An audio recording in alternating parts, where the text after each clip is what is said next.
యేసు రక్తమే జయం పరిచర్య ప్రియ రక్షకుడైన యేసుక్రీస్తు నామమున ఈ ఉదయకాలమున మీ అందరికీ శుభములు కలుగునుగాక. నీవు చూపిన బుద్ధి విషయమై నీకు ఆశీర్వాదము కలుగునుగాక అని దేవుని వాక్యము సెలవిస్తుంది. నా ప్రియ సహోదరి సహోదరులారా, ఈ వాక్యమును మనం ధ్యానించినట్లయితే మనిషికి బుద్ధి అనేది చాలా అవసరం. బుద్ధి జ్ఞానముతో ముడిపడినది. బుద్ధి కలిగి సత్క్రియలు చేసిన వ్యక్తి దేవుని దృష్టికి ఆశీర్వదింపబడినవాడు.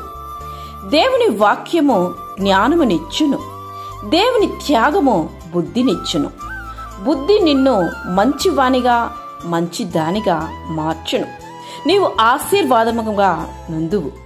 మన హృదయాన్ని ఎరిగిన దేవుడు ఆయన.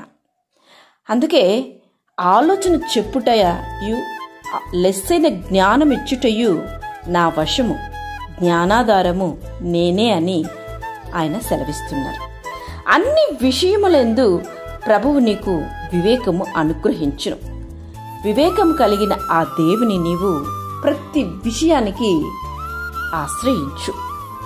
దేవుడు వెల్లడి చేసిన ఏ మంచి విషయమైనా అర్థము చేసుకొని పాటించాలంటే నీకు వివేకము అంటే బుద్ధి చాలా అవసరము. నీవు ఎప్పుడైతే ఆయన మాటలను ధ్యానించి ఆయన ఉపదేశమును ఆలకిస్తావో అప్పుడు ప్రభువు నీకు వివేకమును అనుగ్రహిస్తాడు. ఏది మంచిది ఏది చెడు అనే ఆలోచన కలిగి ఉండటమే వివేకము. ఆ జ్ఞానాన్ని దేవుని వద్ద నీవు అడిగి తెలుసుకో, పొందుకో. దేవుడిని యొక్క గొప్ప ఆశీర్వాదం నీ కొరకు వేచి ఉంది.